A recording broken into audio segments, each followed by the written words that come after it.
Virgin Most Powerful Radio, sharing the gospel with clarity and charity.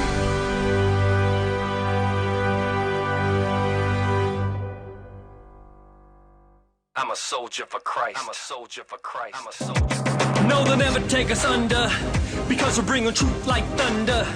Raining on your speakers like a ton of bricks. Hold the cross high, cause we're Catholics. Fight the good fight with the truth. Stand tall with the truth. I'm a warrior for Christ. I'm in love with the truth. Love God, save souls, slay error.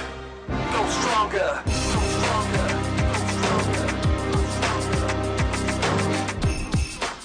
Month of December is dedicated to the Immaculate Conception. Amen. Yep, the entire month. Immaculate Heart of Mary, Immaculate Conception, pray for us. Here's something very interesting, by the way, about the month of December that we just entered. This is where we as Catholics, we celebrate the Feast of the Immaculate Conception.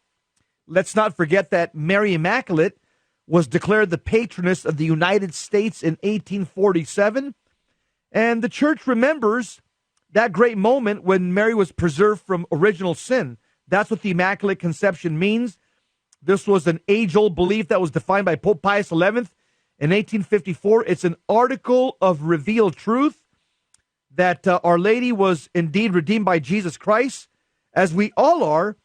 But instead of being freed from original sin after contracting it, she was preserved from original sin from the moment of her conception.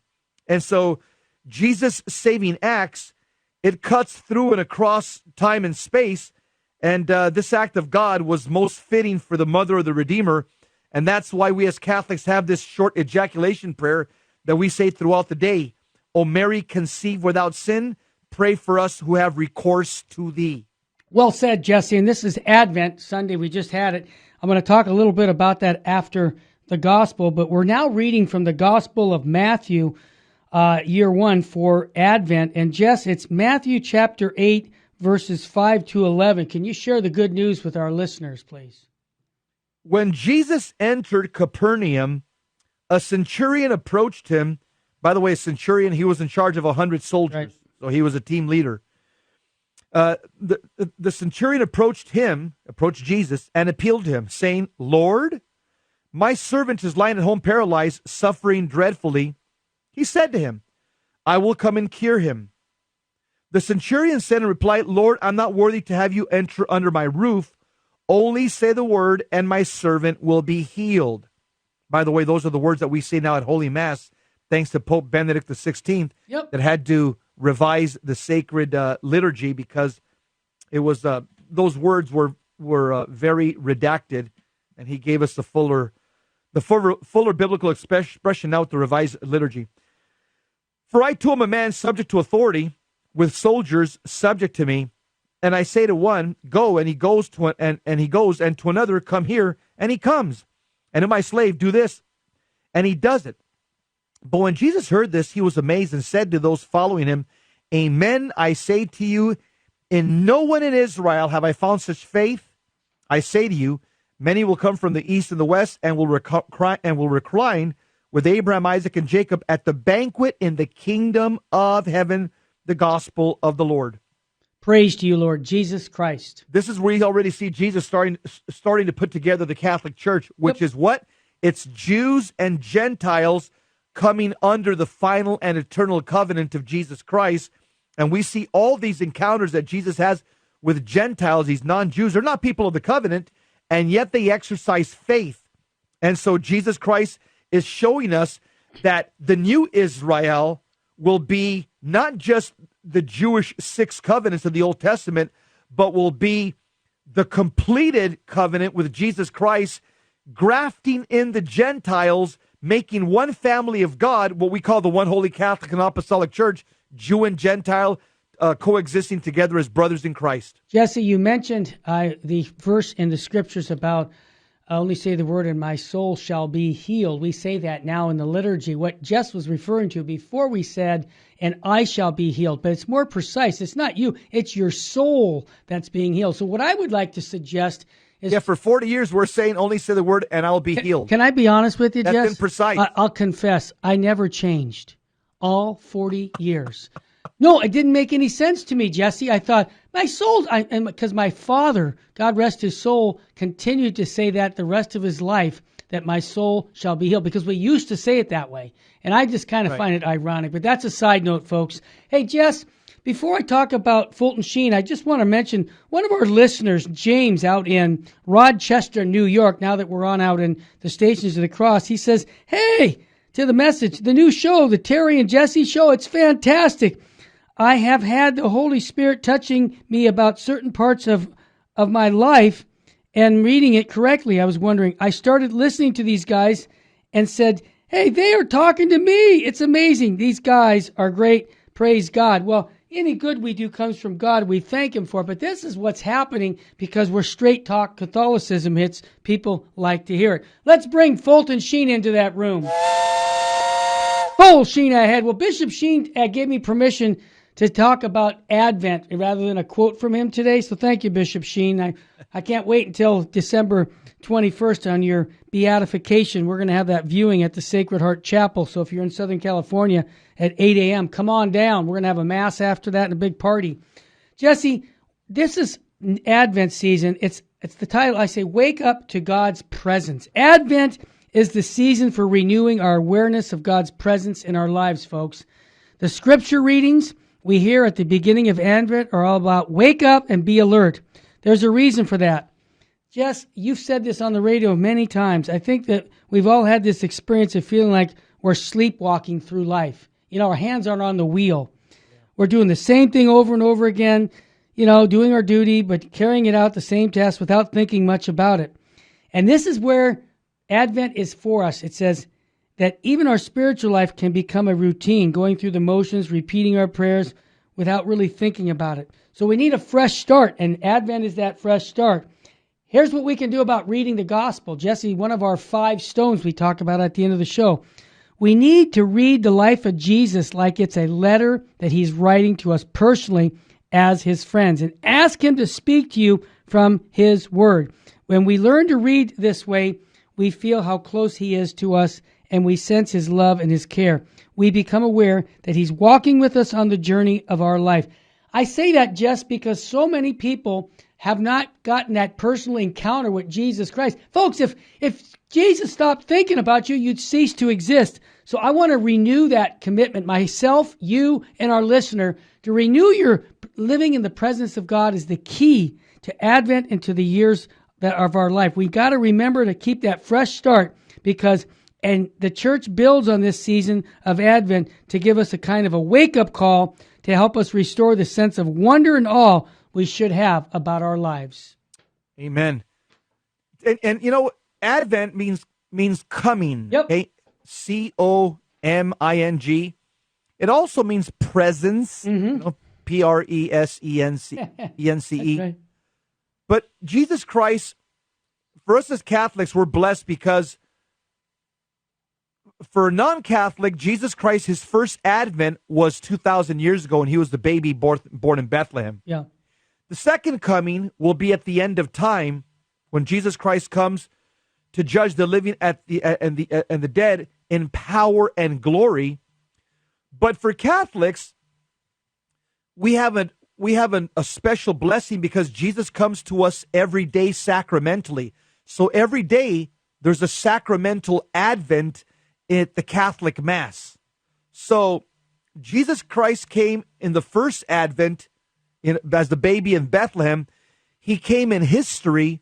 At the end of time, he will come in Advent in majesty. But Jesus Christ comes every day at the Catholic parish in mystery, in the sacramental presence. And so we are blessed, Terry, as Catholics, amongst all the religions in the world, that we actually have a daily Advent. Amen. Well said, Jess. All right, brother, what's next? We got one more thing, Jesse. Your trip to Poland, you need some more people to join you. So tell us a little bit about your Poland trip, brother. I'm going to Poland May 13th to the 22nd of 2020. Yeah. I'm taking 50 people, and we're going to be having a priest with us, having the daily Mass, Good. sacraments. And we're going to be going through all the shrines of all the saints in the Catholic Church from Poland. We're going to be looking at the history of the Divine Mercy. We're also going to be looking at a lot of stuff that Poland has. Obviously, it was infiltrated and colonized by communists, by Nazis. We're going to see the place where so many Catholic martyrs have passed away. So if you want to come with me to Poland and spend 9 days with me and my wife and Father Arturo, who's going to be celebrating the Latin Mass every day, go to my website, jesseromero.com, jesseromero.com. I would love for you to come with me, and let's go to what I call Catholic Disneyland. It's the most Catholic country in the world right now. In fact, Poland is the only country that's declared Jesus Christ as king of the country, and they just did it again. Good for them. They did it 3 years ago, and they just did it again last week. They once again declared Jesus for the second time. He's the king of Poland. Poland's also the only country that's, there's been a few other ones. I take that back. Yeah, but Poland, over 300 years ago, has declared Our Lady of Czestochowa the Queen of Poland. So if you want to come with me and see where it's funny, St. Faustina said this about Poland in the diary, 1732 of the diary. She said, Jesus says, I bear a special love for Poland, and if Poland will be obedient to my will, I will exalt her in might and holiness. Well said, Jess. Hey, so let's go. Yep. Go to my website. Let's go to Poland. When we come back, I've got a great news story about an Ohio State football player. He's one of the up-and-coming stars. Wait to hear about what happened to him 18 years ago. Man, it's an inspirational story. And also, just a quick note, now that it's Advent, you're probably getting your Christmas shopping going. If you do Smile, if you go to our website, which is virginmostpowerfulradio.org, you can do the Amazon Smiles, and we get a portion of every time you purchase something. We appreciate that. When we come back, this is an inspirational story you won't want to miss.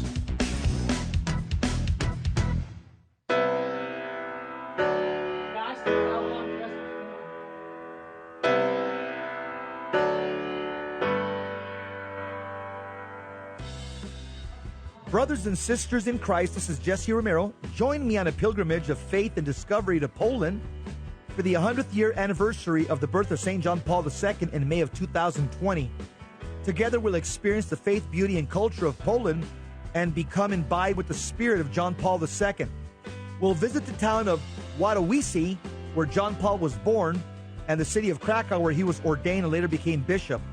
We'll also travel to Jasna Gora and visit Our Lady of Czestochowa, and we'll have a chance to venerate the original image of the merciful Jesus at St. Faustina's convent and the city that St. Maximilian Kolbe built for the Immaculata. Finally, we'll pay a visit to Auschwitz, where St. Maximilian Kolbe was martyred. This is a once-in-a-lifetime opportunity to worship and discover your own faith at places. I don't know. I got to call up. I'm going to find out. His own love for our Lord. For more information on how to join this pilgrimage, you know what I'm saying? Yeah. Visit my website. Okay. Yeah, I'll call up today. Find out, and it just I'm going to bring it.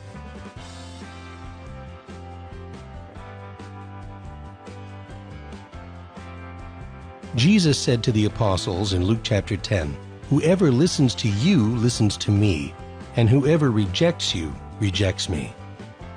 According to St. Boniface, in her voyage across the ocean of this world, the Church is like a great ship being pounded by the waves of life's different stresses. Our duty is not to abandon ship, but to keep her on course. May our Lord help us remain ever faithful to His Church, to aid and defend her.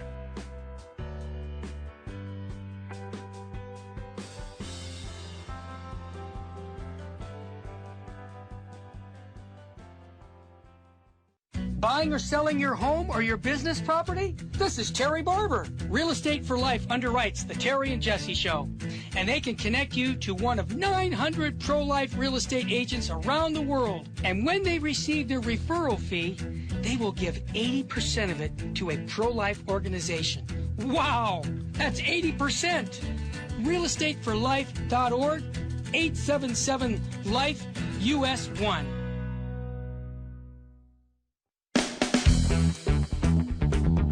Welcome back to the Terry and Jesse Show. To join the conversation, call 888-526-2252. 2151. Now, here's Terry and Jesse. Welcome back to the Terry and Jesse Show. I just get excited when I hear good news stories about pro-life because we're trying to reach people. I'm going to assume some people who are for abortion just are ignorant, okay? They just don't know better. And sometimes a story like this can really change their views. This is about J.K. Dobbins. He's an Ohio State football player. He's an up-and-coming star. He's 18 years ago. Wait till you hear what happened. I'm going to play that clip right now. J.K. Dobbins' mom, Maya, became pregnant when she was 18 years old. She went to the doctor because she was thinking about aborting the baby, but changed her mind. That baby turned out to be that young man, J.K. Dobbins, who she calls her miracle baby.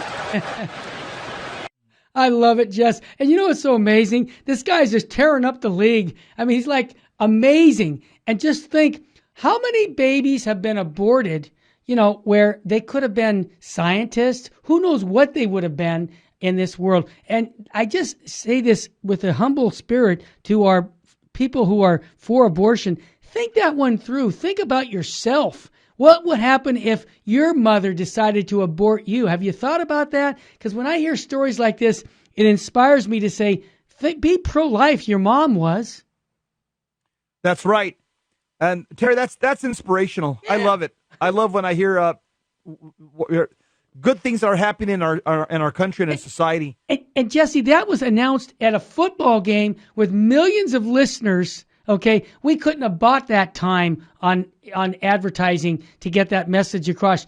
You know how many people were watching that game were going, what? He was going to be aborted? I just got to think that would stun a lot of people, and I hope it did. Jess, let's move on to our next topic. Pope Francis has acknowledged something that I thank him for. He says there's corruption in the Vatican. What was he referring to, Jesse? Yeah. He says also there's corruption in the Vatican. He also talks about about theologians. Yeah. He's telling theologians not to confuse the faithful. Yeah, and how does he say it? By not doing what? By being ambiguous? Let me see. The article says he says theology must move forward. He's talking to the International Theological Commission. Yep.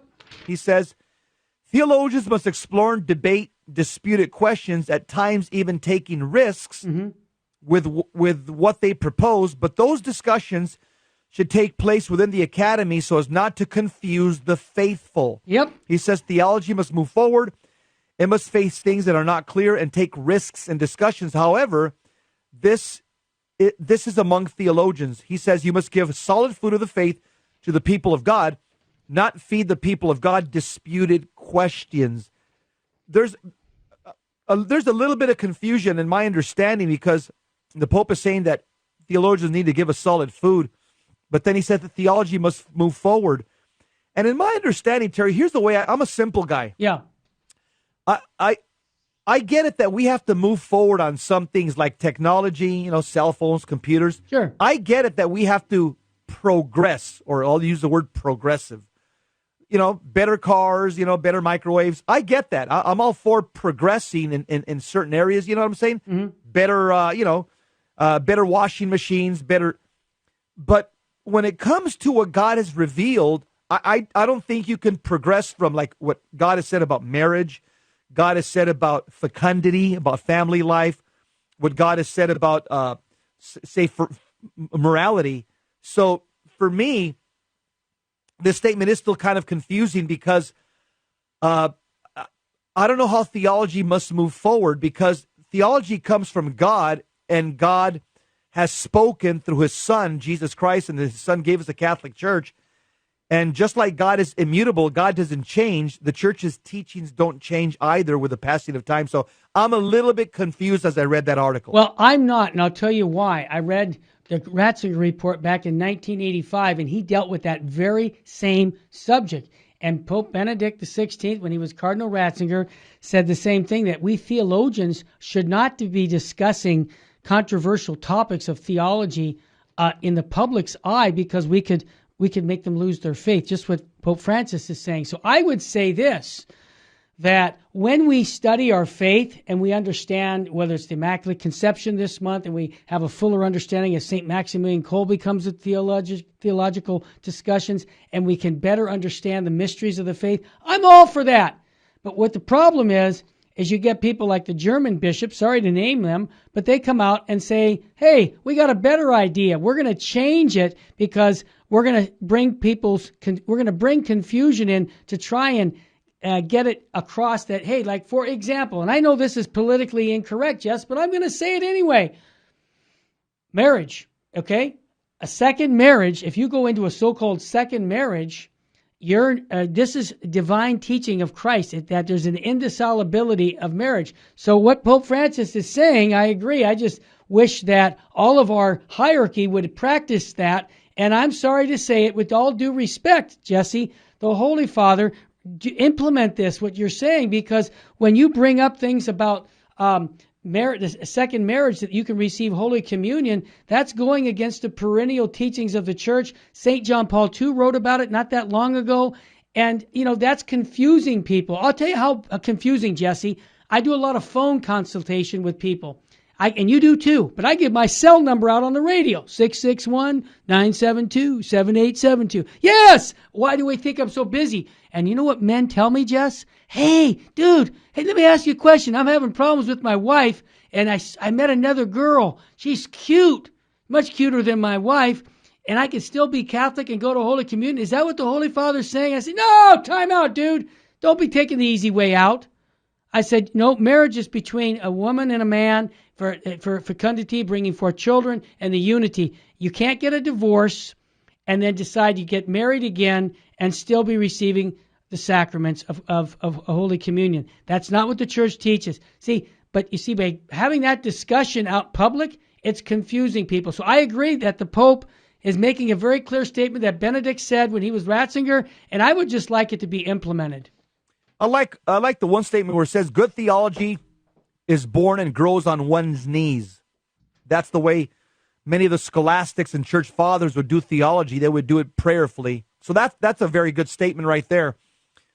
But I'll tell you what is confusing, as a lay Catholic, I hope and pray that this comes to an end. The Pope's interviews with the atheist Scalfari. I think he's had a half a dozen interviews with Scalfari. And then Scalfari apparently doesn't take any notes. And then he ends up writing what his conversation with Pope Francis was about. And then it makes the headlines, Pope Francis says this, Pope Francis says that. That's confusing. I think as a lay Catholic, I would ask the Pope not to give any more interviews. I agree. Respectfully to Scalfari, the old atheist, because apparently Scalfari is misrepresenting some of the interviews. And I would also kind of wish, Terry, as a lay Catholic, that the Vatican and the Holy Father would come out thunderously and denounce some of the articles that Scalfari has put out regarding what Pope Francis has told him. Because, again, that's what leads to confusion of the laity. And we have to remember that the world hangs at the word of a pope. Every single word that a pope utters, the world wants to examine it. So I don't think it's a good idea. I think that's very confusing for the lay faithful to be speaking to somebody like Scalfari. And I just hope that he would listen to more of some of his trusted advisors like Cardinal Burke, Bishop Snyder, Cardinal Sarah, Cardinal Mueller, even Archbishop Vigano, Terry. These are trusted men, and I wish that they had more of a say at the table, so to speak. You know who I say you left out? Cardinal Robert Sarah. No, you did mention. I missed it because I'm telling you, Jess, I'm reading his book. I mentioned him. And again, I want everybody to get that book, The Day Is Now Far Spent, because he handles all of these objections we're talking about in such a beautiful and humble way. And again, with clarity and charity. Jess, you and I started Virgin Most Powerful Radio almost 2 years ago with that theme, clarity and charity. And I just wish right now, and I pray that our leaders in our church, every Thursday night here at the chapel, 2 hours before the Blessed Sacrament, that they will do that and they will implement the teachings of the church in a very clear way, because I really believe, and this is strong language, Jess, and correct me if I'm wrong, but the ambiguity comes from the devil. The devil wants everything to be up in the air and confusing, and that's what the devil likes. And so I would say what I think our Lord likes, in my humble opinion, from what I see, is people falling deeper in love with him and knowing exactly what his word is saying and knowing exactly where they stand when it comes to marriage, when it comes to baptism, when it comes to sanctifying grace, all these things that we teach, I think, with clarity. And that's why, Jesse, I'll just break the news to everybody.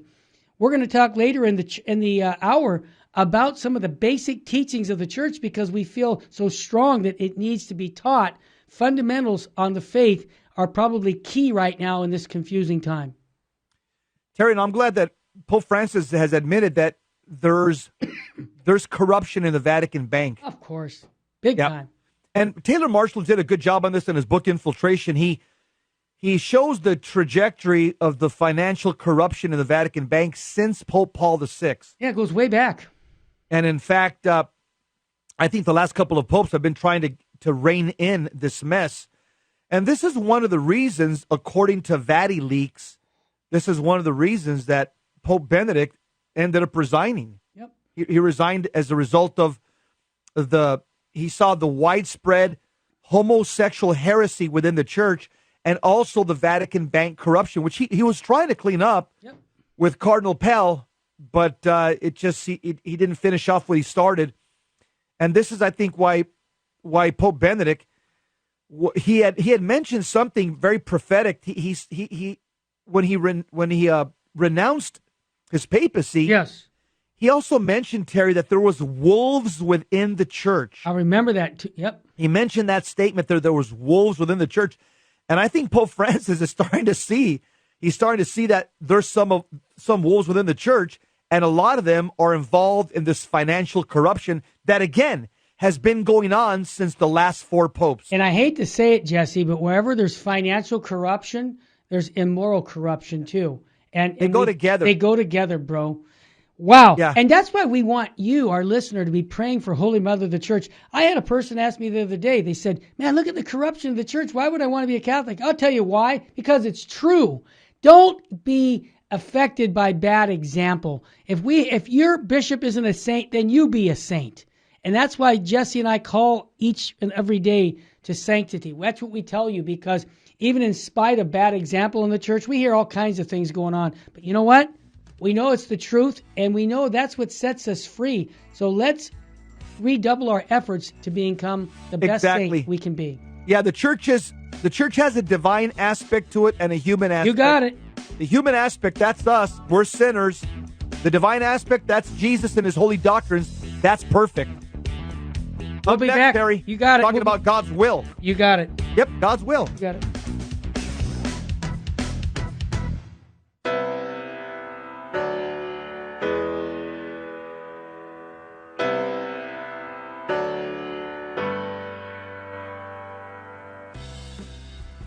Welcome to our January 11th, 2020 Spiritual Warfare Conference. Every year without fail, this is our most popular, well-attended event. This year's Spiritual Warfare Conference will host Adam Bly, a Catholic demonologist and an auxiliary member of the International Association of Exorcists, along with Dr. Luis Sandoval, a psychiatrist who's part of the Healing, Deliverance, and Exorcism team for the Diocese of Orange. These two gentlemen bring tons of experience and expertise in the area of spiritual warfare. This is going to be a high-information Catholic seminar. I'll be there as well, sharing some riveting stories on the diabolical and liberation found through Jesus Christ from my best-selling book, The Devil in the City of Angels. Mark your calendars, come and join us, and meet other radio hosts from Jesus 911. Contrary to popular belief, spiritual warfare is not demon-centered, it's Christ-centered. Come join us and learn how to armor up and fight the good fight of faith. Catholics, wake up. Don't hit the snooze button. Join us at St. Christopher Catholic Church, 629 South Glendora Avenue, West Covina, California, on January 11, 2020. See you then. Strength and honor in Jesus' name.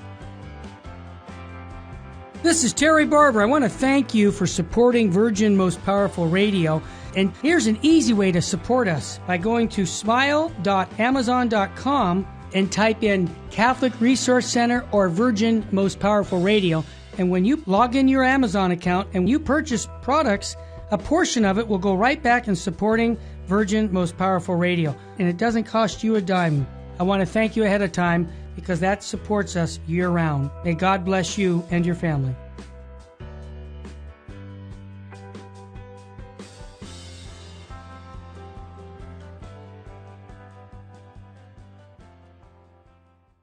Buying or selling your home or your business property? This is Terry Barber. Real Estate for Life underwrites the Terry and Jesse Show. And they can connect you to one of 900 pro-life real estate agents around the world. And when they receive their referral fee, they will give 80% of it to a pro-life organization. Wow! That's 80%! realestateforlife.org, 877-LIFE-US1.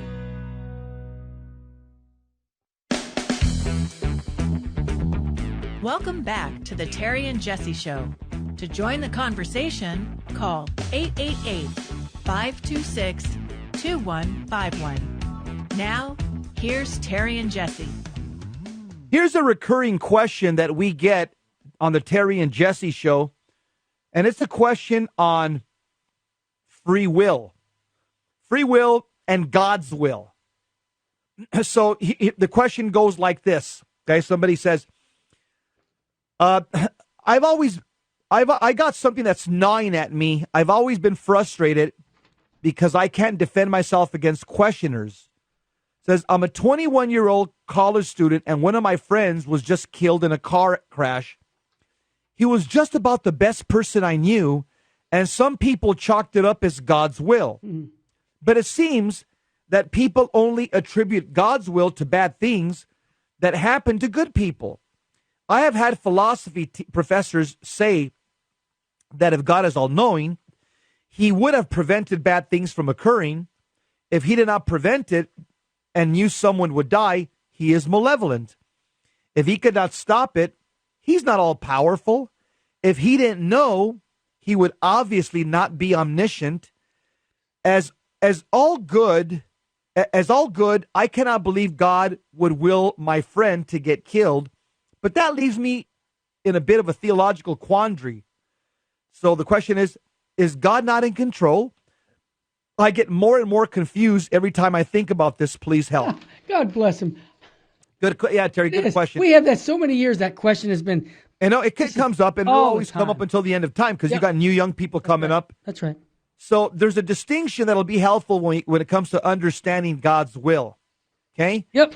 The ordaining will of God is known as the active will of God. Very important. Active will of God. That is God's plan for the whole creation as well as each individual. And God desires only our good and thus our human perfection. As the Catechism of the Catholic Church in paragraph, it's number 294, but you can read from 294 to 296 to get all this meat and potatoes. It says, the ultimate purpose of creation is that God, who's the creator of all things, may at last become all in all, thus simultaneously assuring his own glory and our own beatitude. Okay, so that's called the active will of God. God willed the whole creation. He also willed each individual person. He also wills our human perfection. Now, what's the permissive will of God? That's the second category. The permissive will of God refers to that which God allows to happen. For example, God allows sinful behavior even though he does not desire it. And why does God allow sin? Well, God truly loves us, and love necessarily implies freedom. So God lovingly allows us to freely choose or reject his will for our lives. And when man rejects God's will, he freely sins.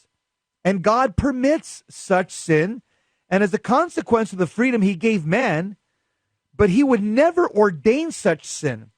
The Catechism addresses the issue of God's permissive will succinctly in paragraph 311. It goes, angels and men, as intelligent and free creatures, have to journey towards their ultimate destinies by their free choice and preferential love. They can therefore go astray. Indeed, they have sinned. God is in no way directly or indirectly the cause of moral evil. He permits it. However, He respects the freedom of his creatures and mysteriously knows how to derive good from it. That's exactly right. For Almighty God, because he's supremely good, would never allow any evil whatsoever to exist in his works if he were not so all-powerful and good as to cause good to emerge from evil itself. Terry? So well said that God brings good out of this. And I'll tell you, Bishop Sheen on his Life is Worth Living gives a great example of that. A mother was asking Bishop Sheen at the hospital, why did God allow my son to die of cancer? And Bishop Sheen says, so that you can know the meaning and purpose of life. So that got the attention. And he has a line that says, pain is God's megaphone. Jesse, how many times in your life, okay, where something bad happened to you, you saw that God permitted it for a reason? And I know in my own life that's happened. So I always say to people when they ask this question, I say, really, we need to trust God that he's in control, that he permits these things happening, but we can still have things, we can make good out of that. In other words, for example, let's say you don't get this one job that you were hoping for. You were praying for it. You don't know. God said no, but you know what? You didn't get it. But you know what? There's a reason for that. And I think sometimes, Jesse, the only way you're going to find out at the end of your life when you meet God, you're going to go, oh, now I understand why I didn't become a missionary in the Philippines. I would have lost my health like those priests, and I would have been basically a victim soul where God said, no, I want you to be active for the last 40 years evangelizing. That, in my mind, is what's going to happen at the end of our life. We're going to see things from God's perspective and not ours. Everybody's going to have an aha moment. Now that I see why that happened. I get it. Yeah, this is the way I would describe it to young people. Think about a parade, a huge parade in front of your house, but you're standing in your front yard and you only see the floats that are going right in front of you, and all the other people that are part of the parade. God is like on a helicopter. He's 2,000 feet in the air, and God sees the whole parade from beginning to end. That's right. So I think that's kind of a simple way for us to understand God's will. But just to make it simple, God's active will, God actively created the world in 6 days, okay? That was his active will. God actively gave you a soul the moment you were conceived in your mother's womb. God actively willed that you have a soul that at that very moment. And then the permissive will of God is, again, just God allows, Jesus even said, he says, it rains on both the good and the bad. That's right. And so that's a way of saying that good things happen to bad people, but also bad things happen to good people. Why? Because we're here on planet Earth, and planet Earth is a time of testing. This is where saints are made. And so can you imagine if we just lived a life of pleasure and hedonism and just a carefree life? Nobody would become a saint. Things have to happen so that you can resist temptation, so that you can fight against adversity, and you can become holy. And that's what God is doing. This planet Earth is like one big Planet Fitness gym. It's like a big gym, and all the temptation out there is like Nautilus workout equipment that we're called to use and resist so that we can become saints in the Lord's gym, which is planet Earth. Well said, Jesse. And they say, why do you lift weights? Well, if we don't persevere in our faith and we fall, my only question is, did you get up? And that's how we become stronger in the spiritual life. Jesse, I want to pray for a very holy bishop over the weekend. Yesterday, Duluth's Bishop Paul Serba died unexpectedly at 59. And this was a holy bishop. Father Z, one of my favorite priests, knew him personally. I have a friend who knew him even before he became a priest, and she said, this guy's the real deal. And here again, Jesse, God called him home early. He had been a priest for 10 years, and he was only 59 years of age. And some people could say, well, why did God do that? Well, see, I believe, Jesse, that if I died today, right on the air right now, and God said, you're coming home, thank you, Jesus. Jesse, the same with you. I would be disappointed in missing you, don't on a human level. But you know what? You fought the good fight. This bishop, and I want to pray for his repose of his soul right now, he fought the good fight, and he was called home. Because you know what? This life, whether it's 59 or 150, however old you are, it's nothing compared to eternity. So let's pray. In the name of the Father, Son, and Holy Spirit, amen. Eternal rest grant unto Bishop Paul Serba, and let the perpetual light shine upon him. May he rest in peace, and may the souls of the faithful departed, through the mercy of God, rest in peace. And I might add, Jesse, the people in Duluth, pray for their replacement bishop, that he will be a holy man who will lead people to Jesus Christ and his bride, the church. That's right. Terry, you had talked about at the end of time, we're going to get to know why God did what he did in our lives. Yeah, that's what I just found it in the catechism, what you just said. Yeah. In paragraph 312, it says, in time, just like what Terry said, in time, we can discover that God, in his almighty providence, can bring a good from the consequences of an evil, even a moral evil, caused by his creatures. Remember the story that we find in the Bible in Genesis 45 of Joseph and his brothers? It says, it was not you, said Joseph to his brothers, who sent me here, but God. You meant evil against me, but God meant it for good, to bring it about that many people should be kept alive, close quote. So even from the greatest moral evil ever committed, the rejection and murder of God's only Son, it caused by the sins of all men, God by his grace brought about the greatest good. That is what? The redemption of the human race, and by his grace, it abounds all the more. So just remember, as the Bible says in Romans chapter 8, verse 28, we know that in everything God works for good for those who love him. And you know, St. Thomas More, he said, shortly before his martyrdom, he consoled his daughter. He said this, quote, nothing can come but that God wills, and I make sure, and I make me very sure that whatsoever that be, seem it never be so bad in his sight, it shall indeed be the best. So St. Thomas More says, you know what, I'm getting my head, I'm getting hung at the gallows, or did he die with his head getting cut off? He says, I'm dying because God is allowing this to happen, and something good's going to come about. Something good. He told his daughter, something good's going to come about this. I don't know what it is, but we got to trust in God. Jesse, just a quick note in the Bible also, when those 21 people were killed by the tower collapsing, what did our Lord say? It wasn't because of the sins of their parents. It wasn't any of their sins.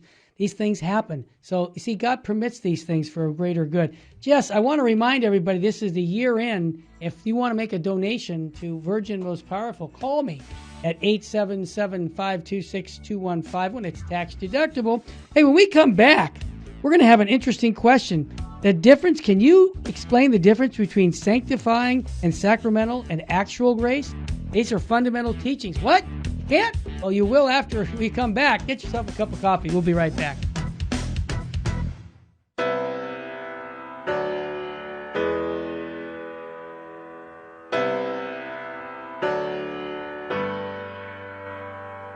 This is Matthew Arnold for Virgin Most Powerful Radio. This March, VMPR, in association with the Catholic Resource Center, will be hosting a special conference for the Adoramus Society.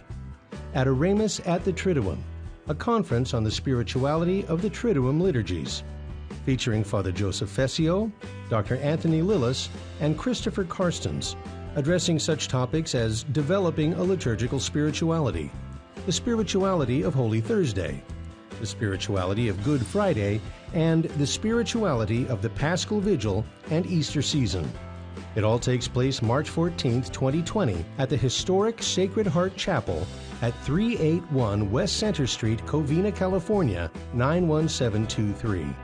You can register online at vmpr.org or call now 877-526-2151 to reserve your seat today for Adoramus at the Triduum.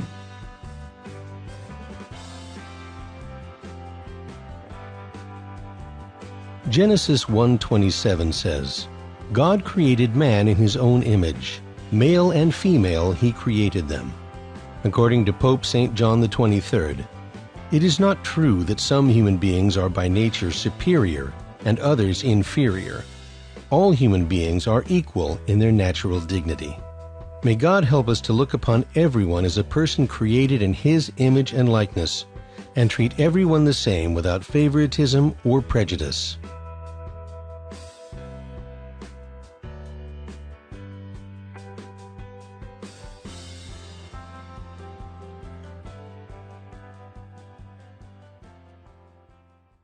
Buying or selling your home or your business property? This is Terry Barber. Real Estate for Life underwrites the Terry and Jesse Show.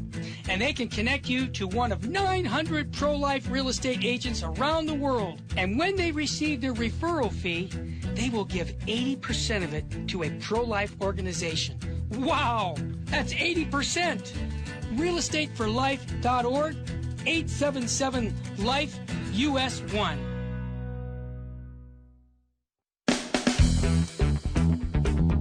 Welcome back to the Terry and Jesse Show. To join the conversation, call 888-526-2151. Now, here's Terry and Jesse. We know we're saved by grace. Amen.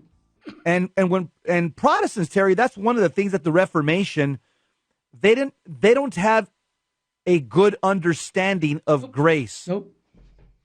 And that was one of the It's critical. One of the critical areas where that's why Protestants ended up rejecting the whole sacramental system, because they don't have an understanding of grace. Yep. We want to talk about the difference between sanctifying grace and actual grace. Terry? Yes, Jesse. And, here's the question. We say there are here it is. There are two primary categories of grace, actual and sanctifying. Actual grace is intrinsic to the soul, meaning that it is an impulse to do good or avoid evil that is sent by God. So in other words, if you're in a situation where you have a potential problem like a lusting or a sin coming and you say, I reject it, that's an actual grace that you got. That's the concrete aspect of that. Kind of like St. Paul, Terry, like Saul of Tarsus. There you go. There's an actual grace. Yeah, he was. He encountered the risen Christ, and he had a blast, Terry. His soul got blasted with like actual grace on the road to Damascus, where he fell off the horse. And that actual grace actually nudged him to accept Jesus and convert to the Catholic faith.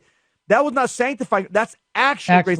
That's a blast that comes into your soul. Like it's a nudge. It's a tug from God trying to move you in the right direction at a given moment. And if you want to read that, that's taken right from Acts chapter 9, verses 1 to 8. So it is that nudge. So when Saul surrendered his heart to Christ and entered the church, the Holy Spirit infused his soul then with sanctifying grace. There's a difference. You got it. Go ahead, Jess. Yeah, once he got baptized and came into the church and accepted Christ, now he got sanctifying grace. Once you're baptized, that's now inner. That's in the life of God to the soul. Yep. Yeah. It means that it adheres or takes up residence in the soul. So when Saul surrendered his heart to Christ and entered the church, the Holy Spirit infused his soul through the waters of baptism. That's called sanctifying grace. So here's the basic definition in moral theology. Mm-hmm. Sanctifying grace is the grace that comes from the sacraments, okay? Mm-hmm. It refers to that in Christians by which they are transformed into the adopted children of God. They share in the divine life which God offers created persons. There's a real generation. There's a second birth it initiates at baptism. And Christians possess a new life, which is their own, as it says in Romans 6:4, the verse on baptism. They are new creatures. 2 Corinthians 5:17, that's what happens at baptism. Yep. They're new men and men recreated in justice, holiness, and truth. Again, the effects of the sacrament of baptism, Ephesians 4:24.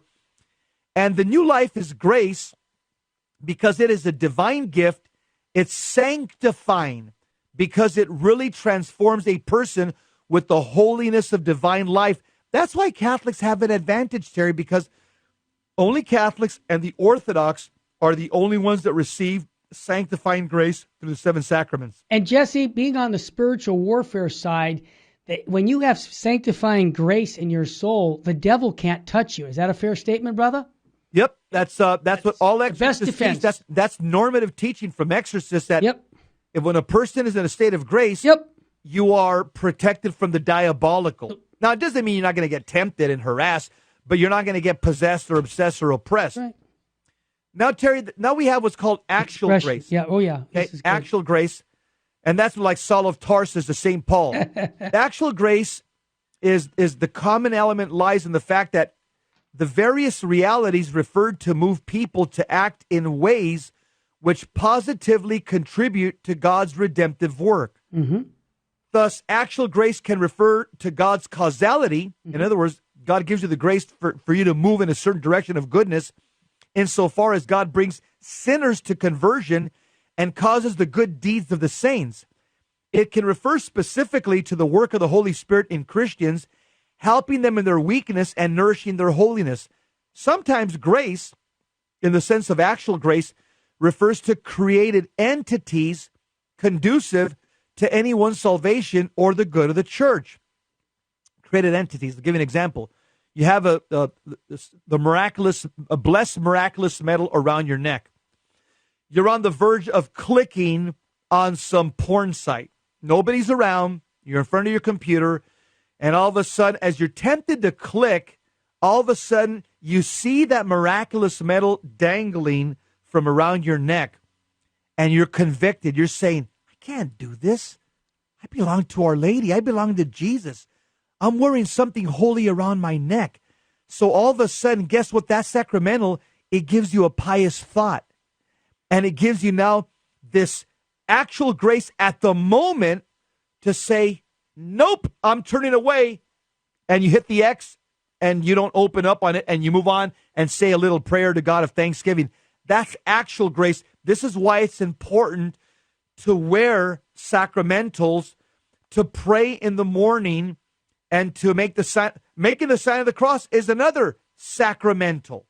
These things give you that strength that you need at the moment to fight off some type of temptation or bad thought. And Jesse, I'm going to add that the efficacious prayers that one prays when you're in sanctifying grace are much more powerful. That's why we go, hey, Mother Teresa, will you pray for me? And you go, wow, Mother Teresa, or a holy priest, will you offer Mass for me? Yes, it does affect us. So when we have brothers or sons or daughters that have left the church, mom, dad, you live in the state of grace and you pray your rosary, you offer your masses, your prayers are much more effective when you're living in the state of grace. And that's just the economy of salvation. That's how it works. So what's the message we're hearing? The spiritual fitness trainers is live in that state of grace so that you can help your son, your daughter come back. That's the best thing you can do for Holy Mother, the Church, is to live in the state of grace. Yeah, James the Apostle in his book, I forget what chapter, he says,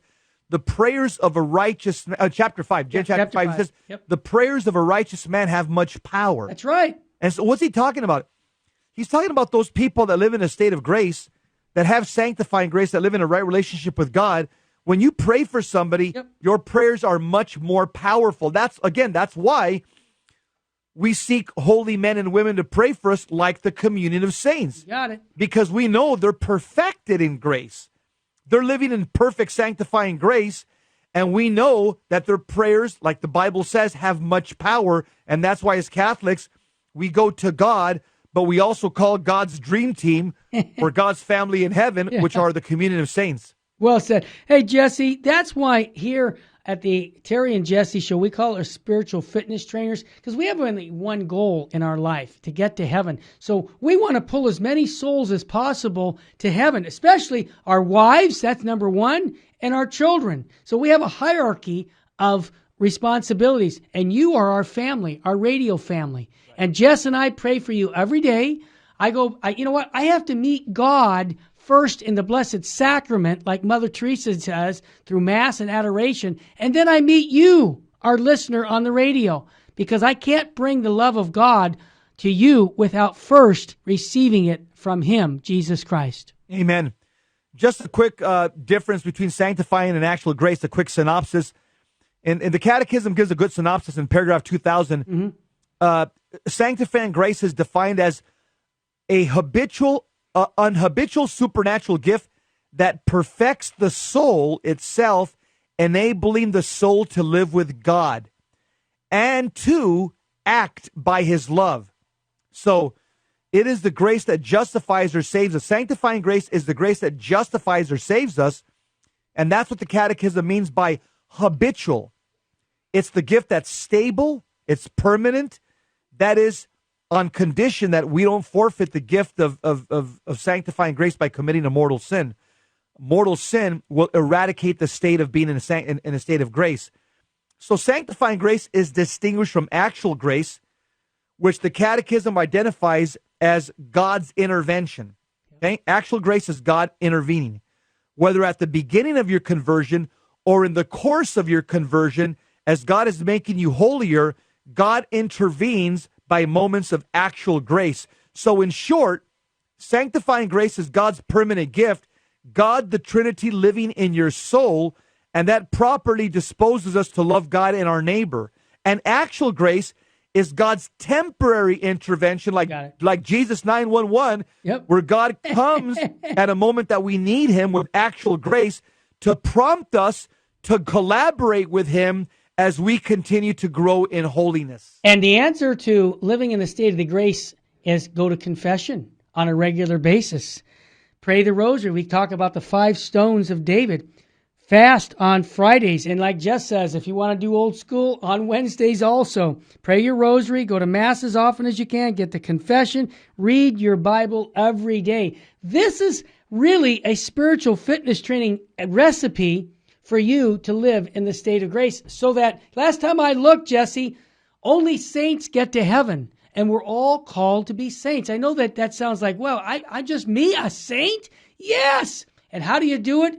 By living in the state of grace, by receiving the sacraments, by reading your Bible, by doing all these things that we as your spiritual fitness trainer are encouraging you to do. Why? Because we love you. And even those who are not living in the state of grace, we love them with really the truth of the gospel. Because if we didn't teach them what the church teaches and what Christ taught about morality, we're not loving them. And I say that's false compassion to say, well, let them go. So what if they want to live in same-sex marriage? That's not loving them.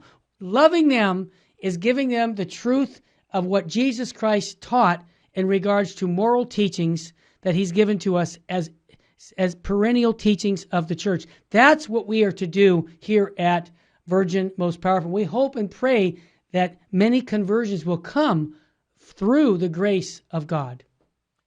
And let's just remember that our goal in life is not to have a BA, an MA, a PhD after our last name. The goal in our life is to have an ST before our name. That's what we're all shooting for. And so what is the good news ultimately?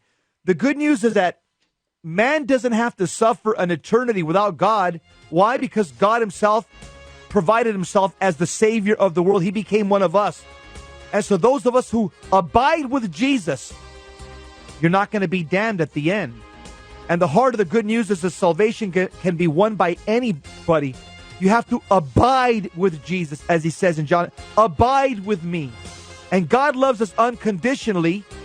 And God can save anybody, but God won't save us unconditionally. To be saved, it requires your cooperation, and it means you must repent and turn away from sin. That means all sin.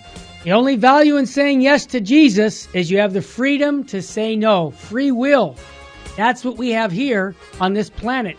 And what you do on this planet will affect where your soul will be for all eternity. That's why here at Virgin Most Powerful, we constantly help you fall deeper in love with Jesus Christ and his bride, the church. Jess, what state should we be living in, brother? Live in a state of grace. Don't live in a state of mortal sin. Remember, the crown of thorns on his head, the cross of wood on his back, he had you on his mind.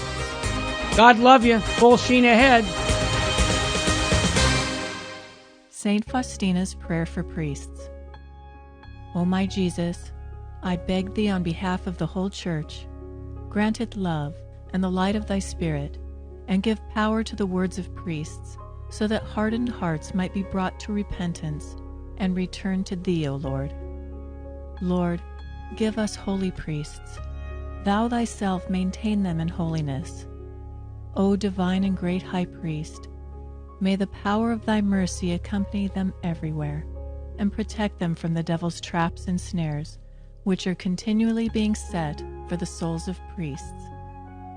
May the power of thy mercy, O Lord, shatter and bring to naught all that might tarnish the sanctity of priests. For thou canst do all things. Amen. Virgin most powerful, pray for us.